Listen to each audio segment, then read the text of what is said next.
देखिए rectilinear motion में acceleration 0 था तो हो गया यूनिफॉर्म मोशन। अब अगर एक्सीलरेशन है तो v चेंज होगा, ऑब्वियस ना। तो अगर एक्सीलरेशन इज कांस्टेंट तो उसका क्या नाम लिखते थे बताओ?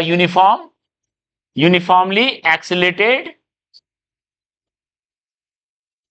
मोशन, एक्सीलरेटेड मोशन, ठीक है।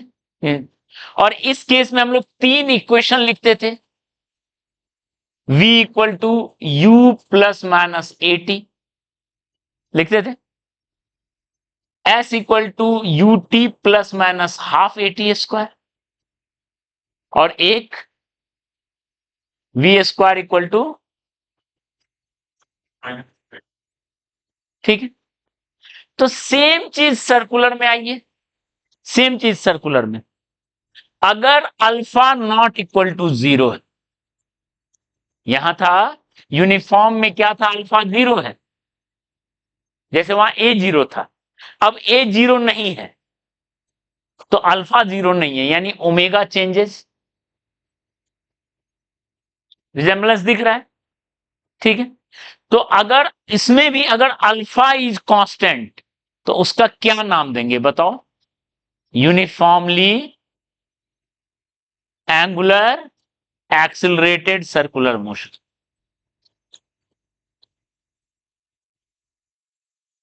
सर्कुलर, ये नाम देंगे। इतना क्लियर है? तो रिजेम्बलेंस से पढ़ोगे तो बहुत आराम से कवर हो जाएगा चीज।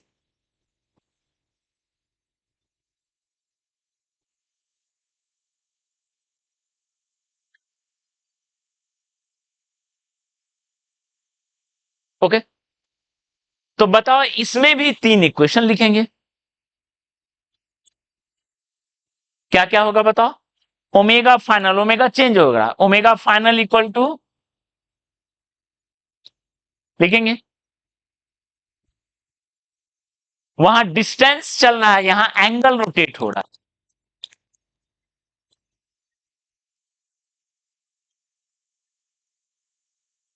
ठीक है।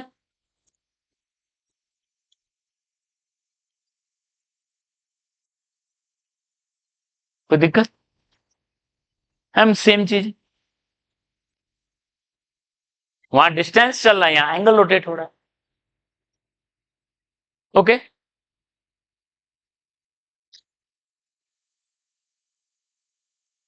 स्पेशल केस देखते थे, 2 स्पेशल केस, तो यहां भी 2 स्पेशल केस होगा। क्या स्पेशल केस था जिसपे मैक्सिमम क्वेश्चन रहता है? अगर पहला था इफ स्टार्ट्स फ्रॉम रेस्ट, तो u इक्वल टू क्या लिखते थे? 0। कोई चीज रेस्ट से स्टार्ट हुआ, बॉल को ड्रॉप किए, ठीक है। तो क्या क्या इक्वेशन लिखते थे? v इक्वल टू क्या लिखते थे बताओ? 80। s इक्वल टू क्या लिखते थे? हाफ ए टी स्क्वायर, ठीक है। यहां से v इक्वल टू s के टर्म में ऐसा भी लिख सकते थे 2as, s डिस्टेंस जाने में कितना स्पीड होगा, और t इक्वल टू लिखते थे सेम चीज, if start rotating from rest,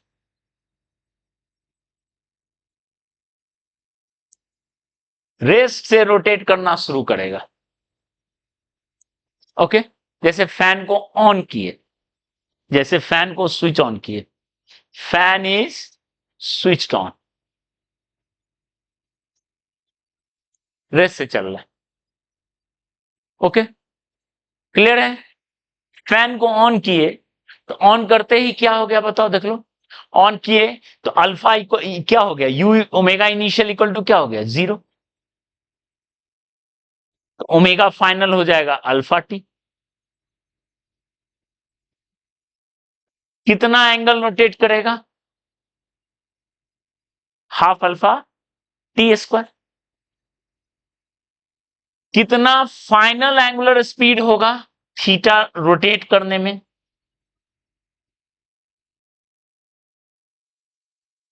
कितना टाइम लगेगा उतना रोटेट होने में। रिजेम्बलेंस देखो सीधा सीधा,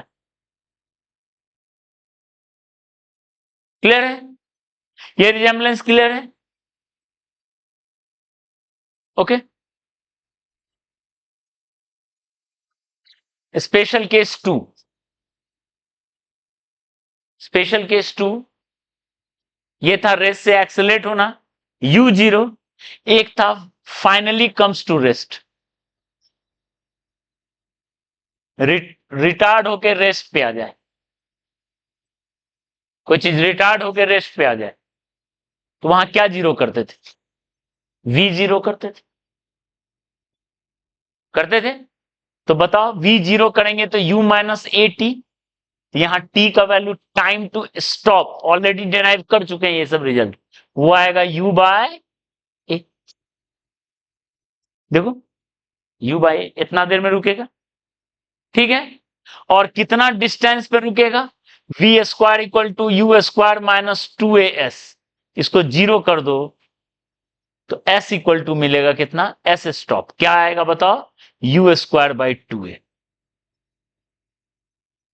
कोई चीज चल रहा है, रुका है, रुक गया, इतना देर में रुकेगा, इतना दूर जाके रुकेगा, ठीक है। सेम चीज, ठीक है। इफ रिटार्ड्स, इफ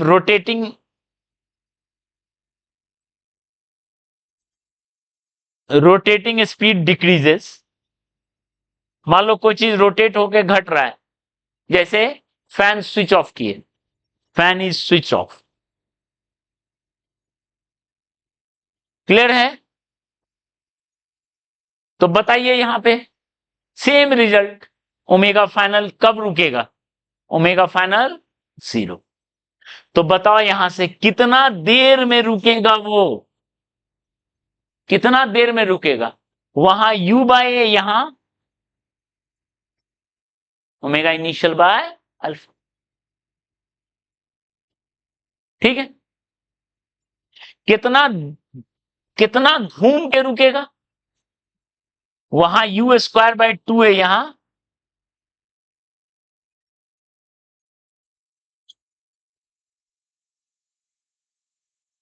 समझ में आया?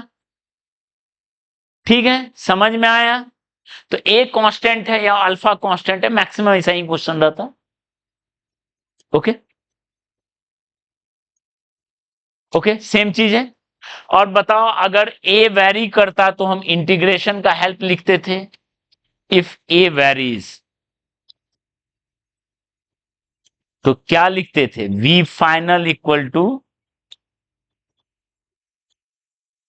ऐसे लिखते थे integration, final velocity equal to initial plus a d t लिखते थे, और डिस्टेंस इक्वल टू लिखते थे वी डी टी इंटीग्रेशन।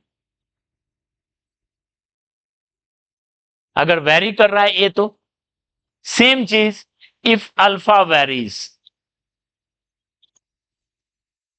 तो क्या लिखेंगे बताओ? Omega final equal to omega initial plus integration, okay. और angle rotated equal to omega dt का, तो ये रिजेम्बलेंस कंप्लीट होगा, ओके।